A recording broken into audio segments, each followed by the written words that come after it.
Hey everybody, thanks for joining us. We're live streaming on Facebook, YouTube, Twitter, and Instagram. And I do this occasionally because I know sometimes it's inconvenient to get to these in-person town halls. But if you want to go to an in-person town hall, we're doing one on this Saturday at the Sterling Senior Center at the Council on Aging at 9:30 in the morning. That's at 36 Muddy Pond Road in Sterling. But in any event, there's lots going on. People have lots of questions and lots of concerns. I mean, you know, in Washington, we have Republicans trying to pass legislation to make it more difficult for people to vote, to try to suppress the vote. We're right now in the middle of a partial government shutdown. The Homeland Security Agency is shut down because the Trump administration, is being intransigent and doubling down on ICE, and there's a lot of concern over that.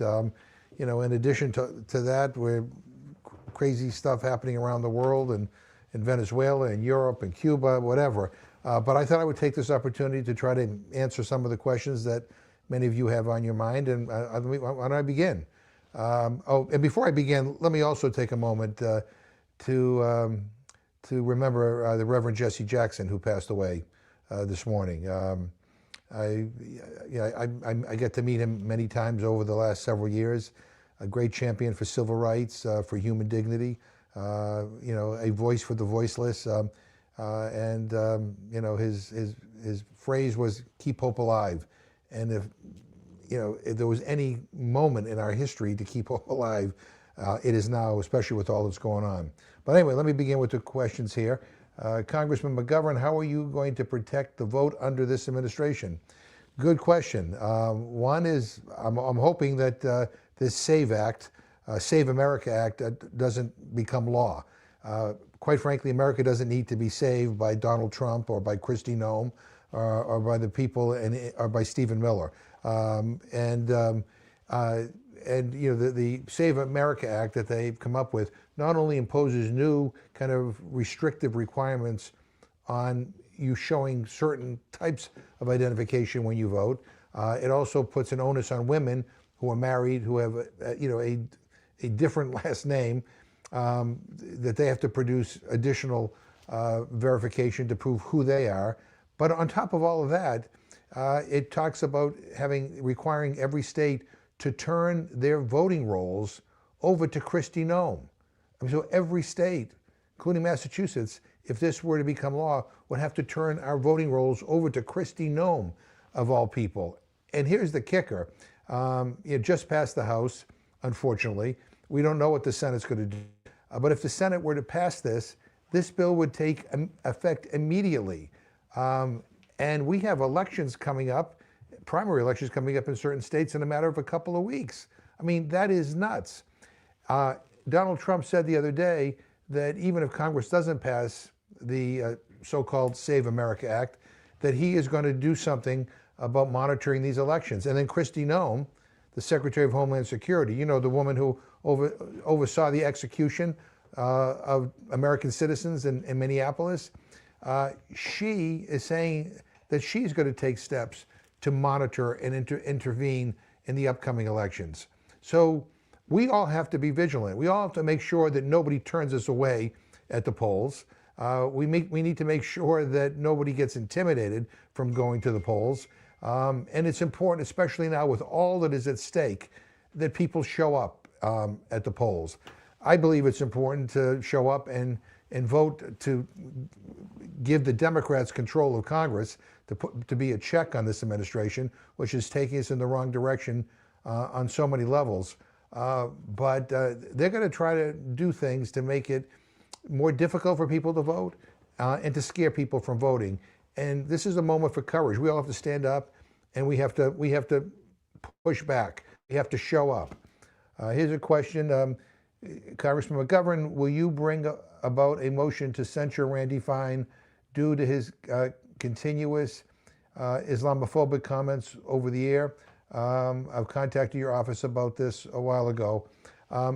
Look, I don't really pay that much attention to him, but I think anybody who says who engages in Islamophobic or anti-Semitic or anti-any nationality or religion kind of rhetoric on the House floor needs to be called out. And you have my word, I will go back and try to find his offensive remarks and then and speak out against them. I mean, that's one of the things that's really troubling to me, is that we have members of Congress saying things that go beyond the line. I mean, that are bigoted, that are racist, that are hate-filled. And what they do is they further polarize this country, and they make it somehow okay for people to engage in intolerant and offensive behavior. I mean, we need leaders to try to bring this country together.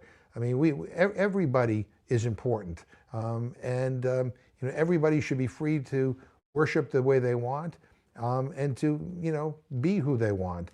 And you know, that's the kind of country that I believe in. That's the kind of country I want, and it really is frustrating that we have people who seem to think that they can get political gain by going out there and bashing particular groups of people in this country. Here's a question: why isn't Congress protecting the Constitution? We're trying. Many of us are trying. Many of us are being incredibly aggressive in pointing out that a lot of what this administration is doing is unconstitutional. We are also trying, and I'm doing this on the House Rules Committee where I serve, trying to remind my colleagues that there's a separation of powers in this country, that we have a system of checks and balances, and that the role of Congress is not to be an automatic rubber stamp on this White House, that we have an obligation to do our due diligence, to make sure that what this administration is doing is not only appropriate, but that it is legal. You know, I brought 2 war powers resolutions to the House floor. The last one ended up in a tie vote, which means it failed, because I think Congress has a constitutional role when it comes to going to war.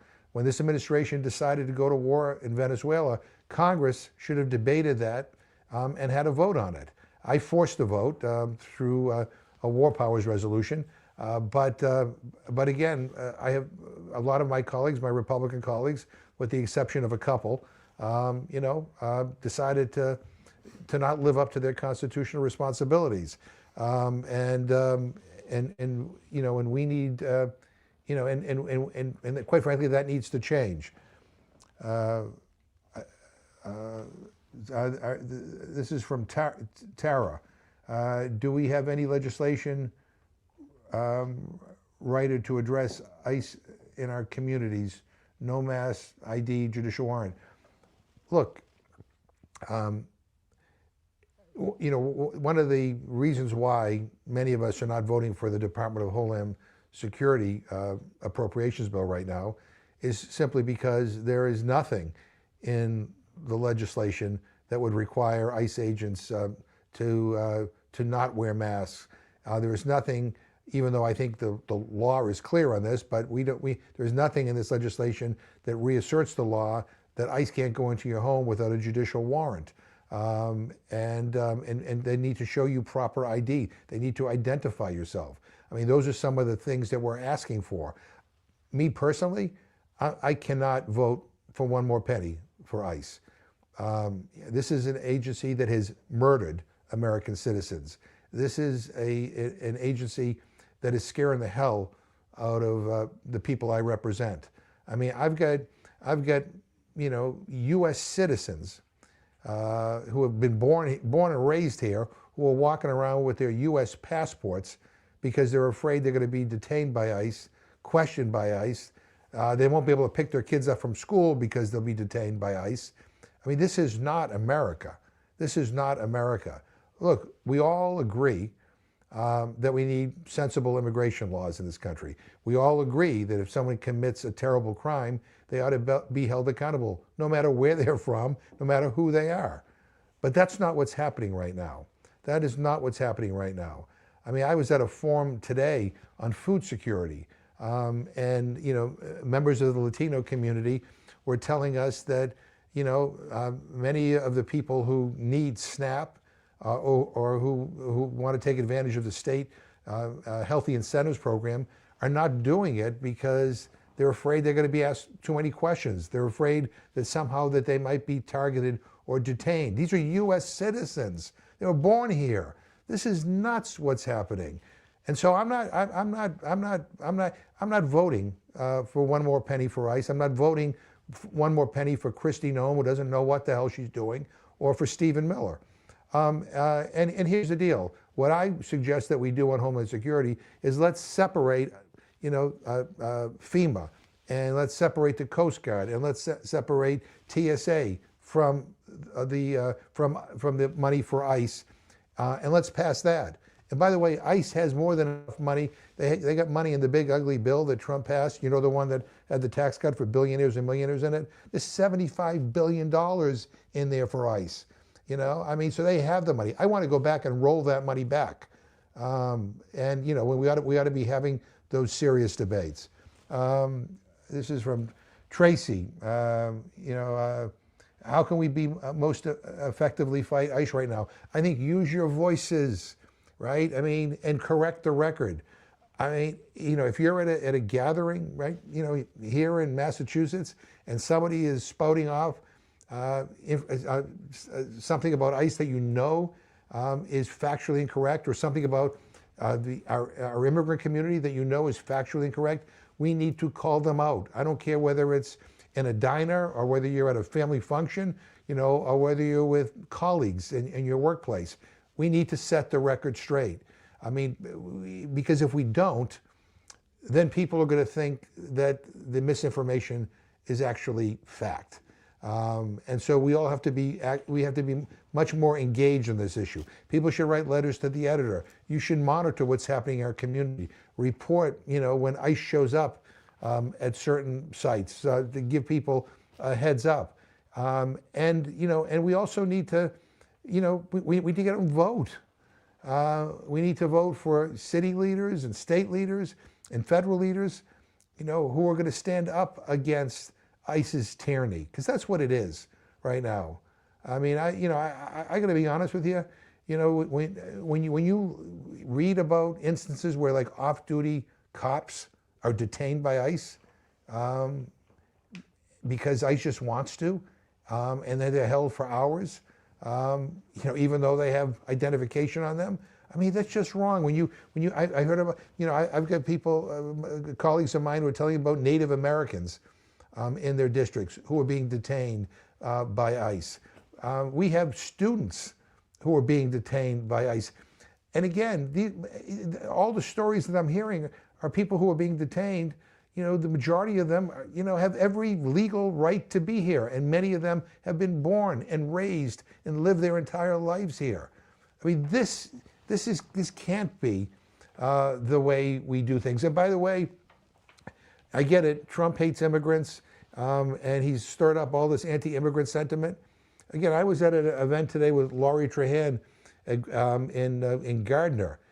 We were at a place called Growing Places, which is this incredible food production center that helps provide healthy, nutritious food to our schools, and to those on SNAP, and buys all their fresh foods from our local farmers. I heard from local farmers today, that a lot of the seasonal immigrant help that they get to help work their farms, they are having trouble getting those people to come here. Again, this is all legal, and they've relied on these workers for years and years and years, because it's very difficult to find workers otherwise to do this kind of hard work on our farms. They treat their workers with respect. They get a decent salary. The workers come, and then they go back to their home countries. Now these workers don't want to come here anymore. They'd rather go to Canada or someplace else, because they're afraid of the atmosphere in this country, whipped up by all this anti-immigrant sentiment. Our communities, our country is stronger because of immigrants. We are a nation of immigrants, in case people forgot about it. I think Donald Trump has forgotten about it. But what is happening in Washington right now is outrageous. Tina, at what point do we stop sending our mass tax dollars to a federal government that does not represent all people or follow the Constitution? That's a very good question. Massachusetts is a donor state to the federal government. We actually send more of our tax dollars to the federal government than we get in return.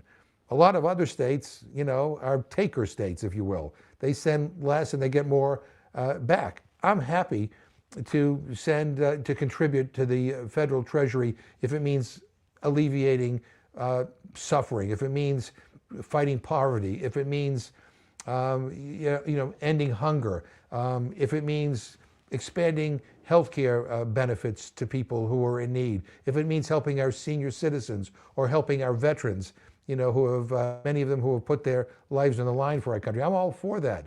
But I don't send tax dollars to Washington basically to do what we see the Department of Homeland Security doing. Basically being a repressive, threatening force in our communities. And I don't want to be sending more tax dollars to pay for tax cuts for multimillionaires and multi-billionaires. I want to solve real problems, like the affordability crisis that we're dealing with right now. I was at a supermarket the other week, here in Worcester, and I saw an elderly woman putting groceries back on the shelf. I went up to her and I asked her, I said, what's going on? Can I be helpful? She said, no, I don't want any help. I just want you to know that I'm on a fixed budget and I can buy less this year than I could last year. So, things are getting more expensive and I can't afford, what I used to be able to afford. I can't afford the nutritious food that I want. And, quite frankly, that keeps me healthy.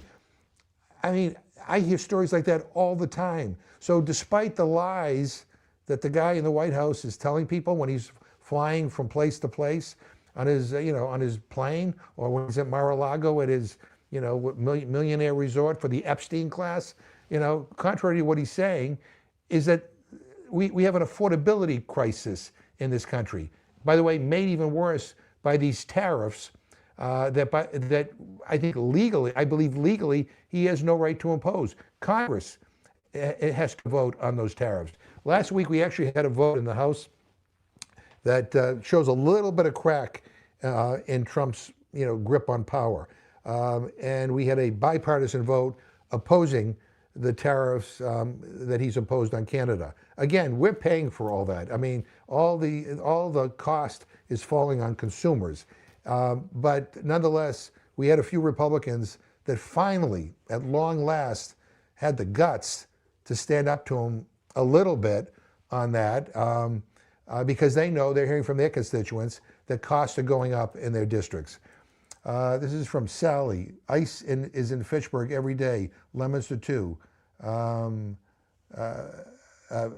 Parents are keeping their kids home.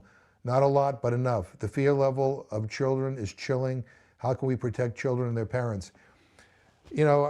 Sally, I hear that from people in Worcester. I hear that from people all over my district, all over the state.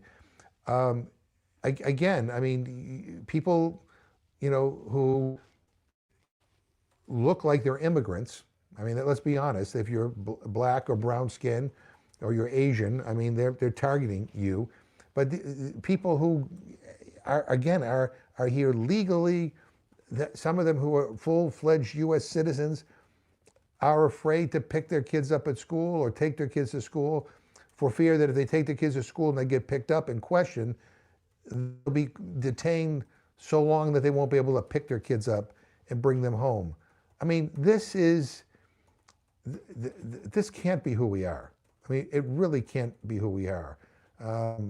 And I think that as a community, this is not just at the federal level as we battle his Secretary of Homeland Security and his new ICE director, but at the state and at the local level, we need to find ways to push back, to constructively resist.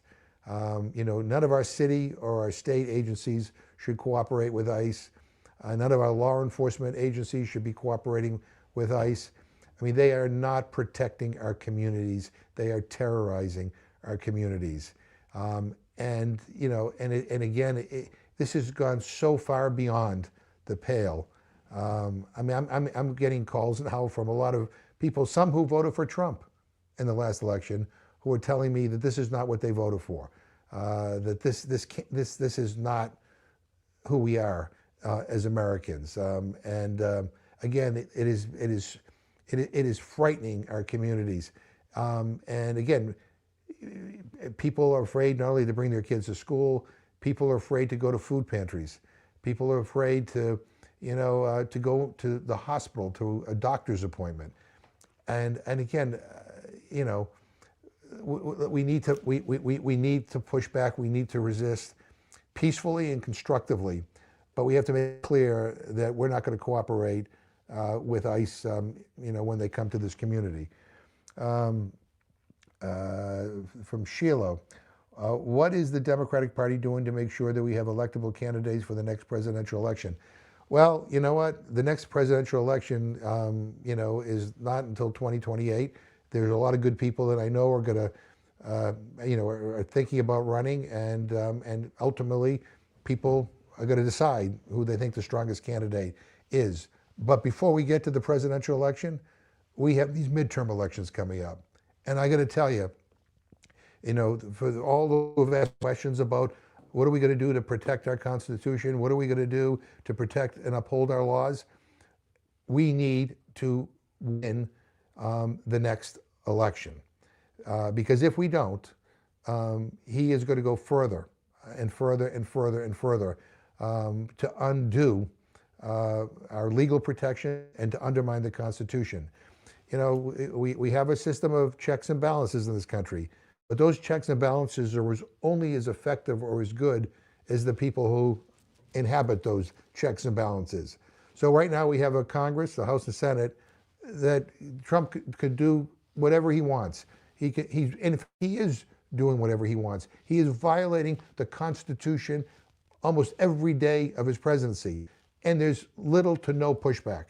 So the Congress is not doing its job. The courts, sometimes they are up to the challenge, sometimes they're not, and we have a Supreme Court that, frankly, is more in line with giving him whatever he wants than literally interpreting the Constitution and upholding the Constitution. We have a media that seems to, we have with some very important exceptions, people have risen to the occasion to try to take him on when he has behaved in a way that is inappropriate or illegal or unconstitutional. But we have major networks that are caving to him all the time.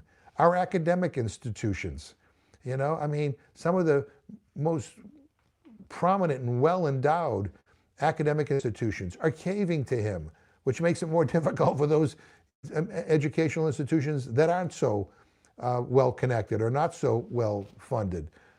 So, at the end of the day, it is the people, it is you, right? It's all of us. We all have the power to stop this. And that first test comes in the midterms. I really worry if we don't at least have a check in either the House or the Senate or both, you're gonna see them, trample more on your rights to be able to choose who you want to represent you, not just in Washington, but at the state and the local level. And they're going to sow chaos and division to try to muddy things up and confuse people, to be able to give Donald Trump the ability to not recognize election results that he doesn't like. He's still fighting the 2020 elections. The FBI just seized all the voting records from 2020 from Georgia. Wait a minute. The governor of Georgia was a Republican. The attorney general was a Republican. The secretary of state was a Republican. They all said the election was fair and Donald Trump lost. And yet he can't deal with that. So, he's going back. And, he is Tulsi Gabbard from the, National Intelligence Agency. She has nothing to do with domestic stuff down there meddling in those things. So I'm just saying we got to be prepared to make sure that, we got to be prepared for him to try to interfere in these midterm elections. and we all have to show up, and we got to be involved and engaged. Volunteer to be an election observer. What do I got here? This is from Tina. I'm having a really hard time explaining the Epstein files to my 13-year-old daughter who is currently taking a civics class. Do you have any advice? Well, I'm having a tough time explaining all of this to people who ask me about it. I want you to know something. I'm on the Rules Committee, so we bring legislation to the floor, and the Republicans have nine members, and we have 4 members. We, on 8 different occasions in July, tried to make an amendment in order to basically have the Epstein files released. The Republicans, all 8 times, voted to not release them. And so we went around the normal process and we introduced what we call a discharge petition. And a discharge petition is a mechanism that if you can get 218 signatures, you force a vote on the floor. And we got 218 signatures, and we forced the vote on the floor. Republican members were scared out of their minds, so they all went along and they voted for it, with the exception of one, because Trump gave them the green light. And then, and Trump signed it. And so now, under law, he had to release all these files. And he's not. And he's not. I mean, what's in these files is shocking. It says a lot about who has power in this country. The rich and the well-off and the well-connected. And by the way, it wasn't just Republicans. There were Democrats that were also implicated in this. But the bottom line is these women and these girls were mistreated, were abused, were sex trafficked.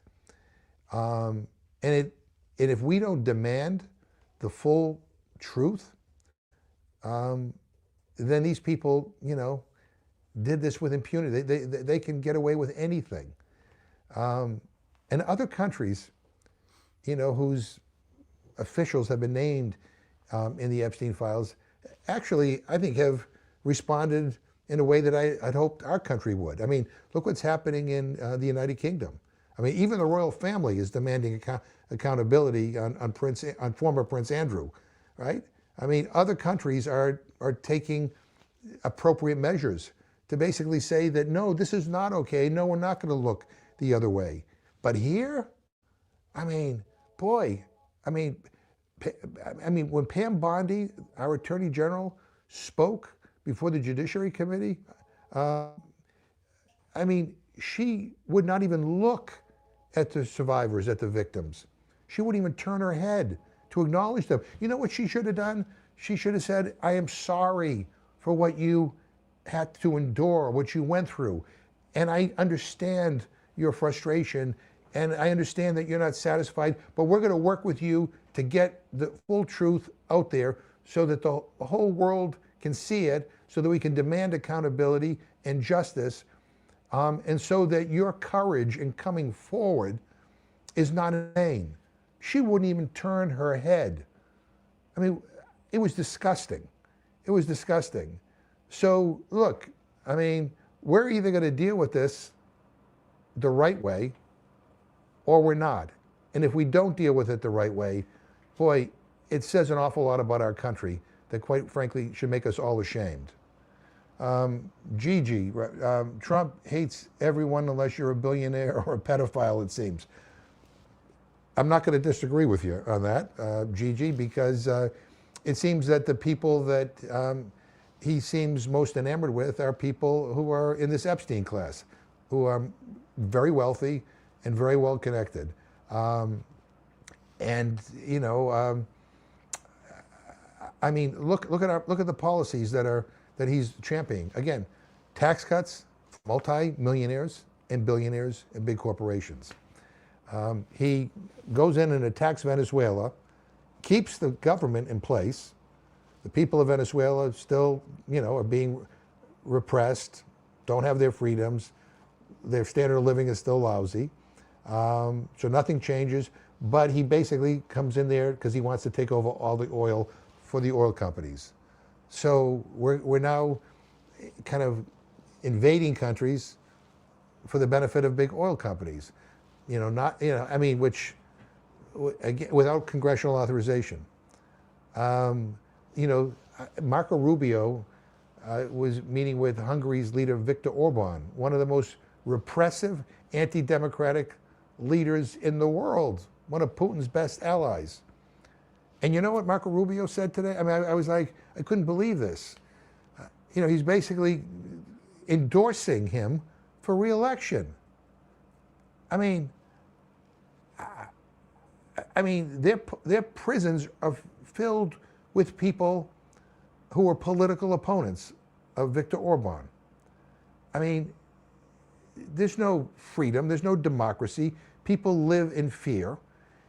And, and our government, our Secretary of State is on the world stage endorsing this?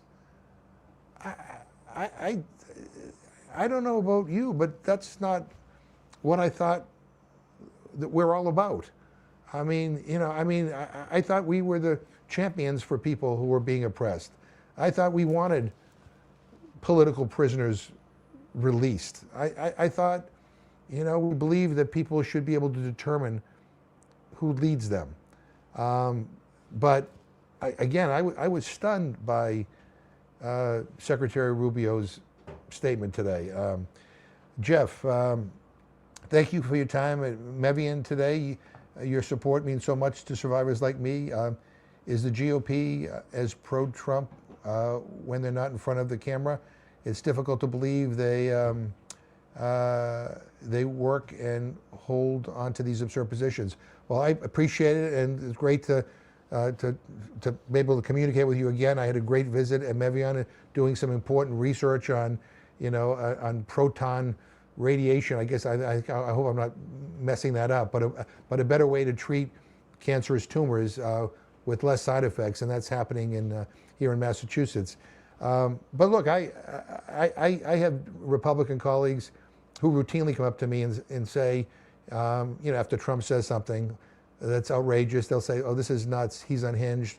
This is crazy," or even on legislation that he's insisting that we vote on. This is terrible. This is awful.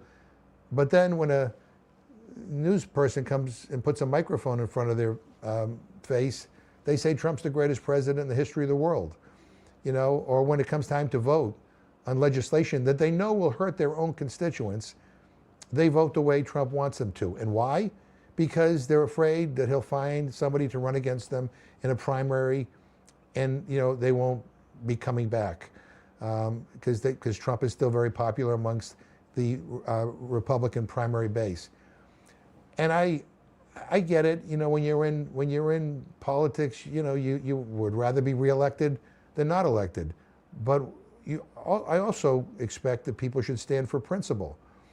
I remember, I'm old enough to remember when Richard Nixon was president.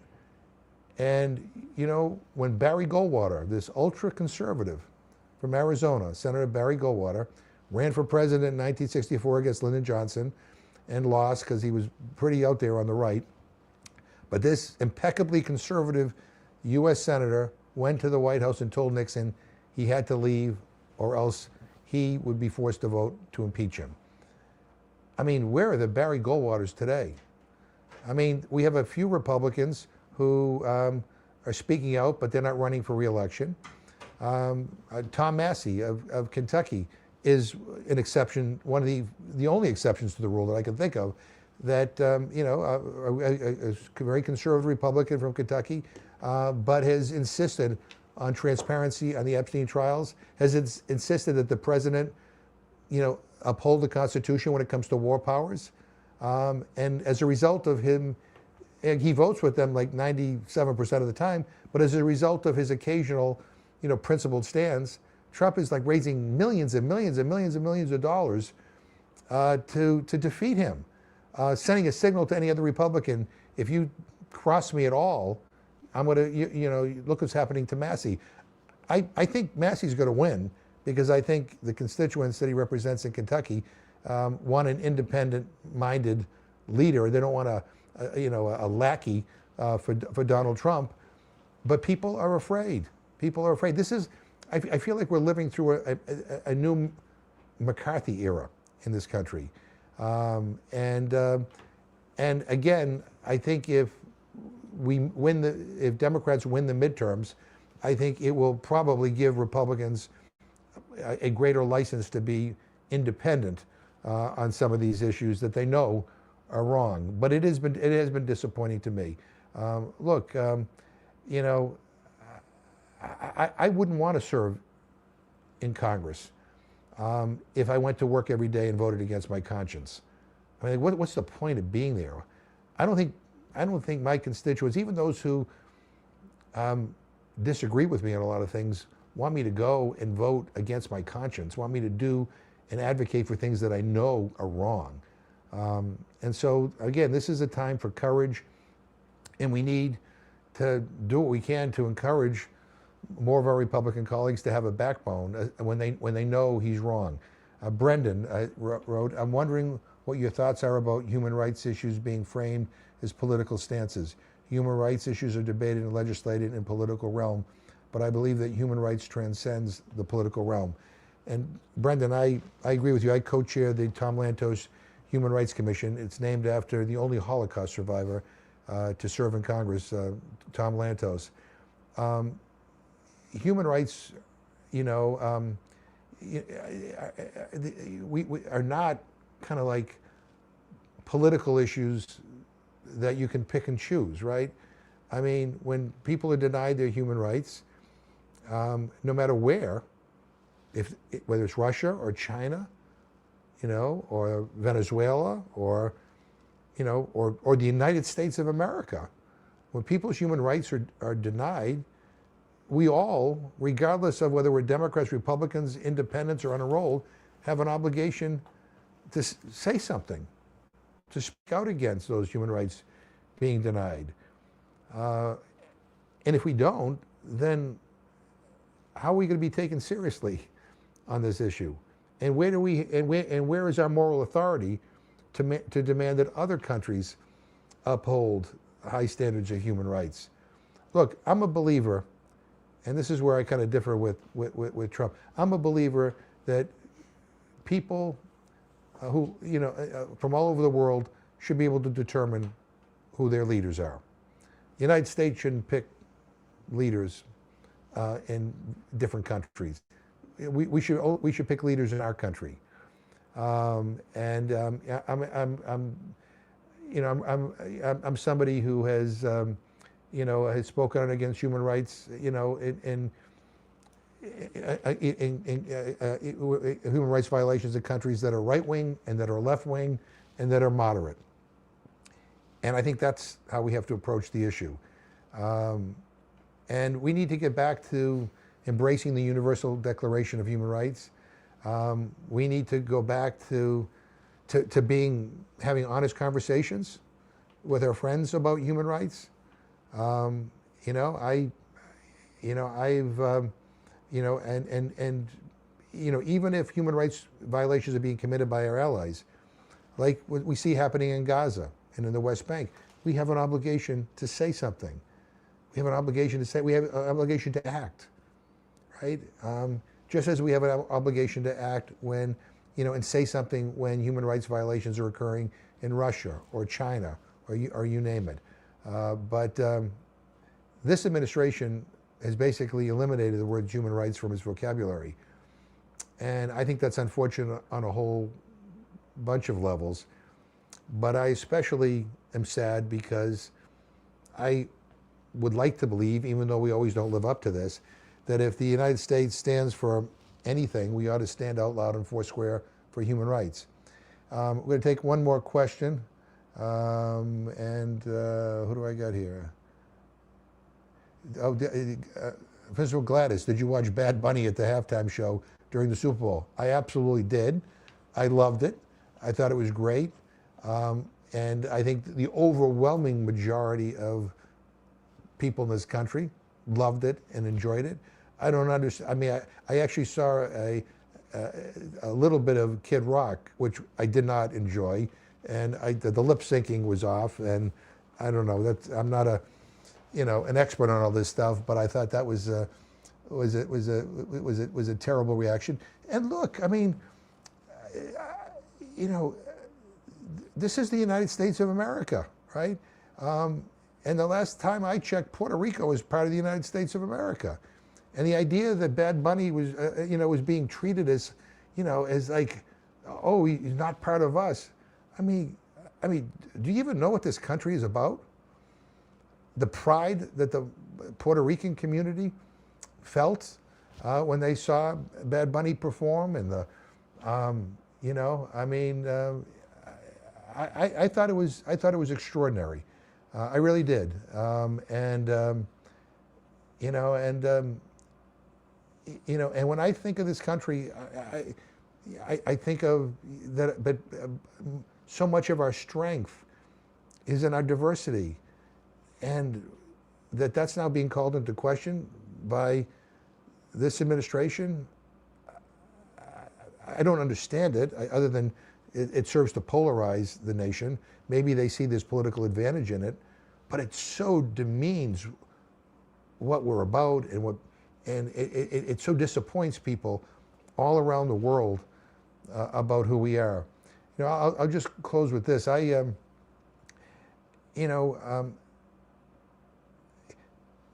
was at an event in Europe not too long ago, and there was a reception at the end of the event, and a bunch of people were there from all over Europe, and and they realized I was from Massachusetts, and they were all talking about how they, visited Massachusetts, how their kids are thinking go to school in Massachusetts, how they want to, do cultural exchanges with Massachusetts, on and on and on.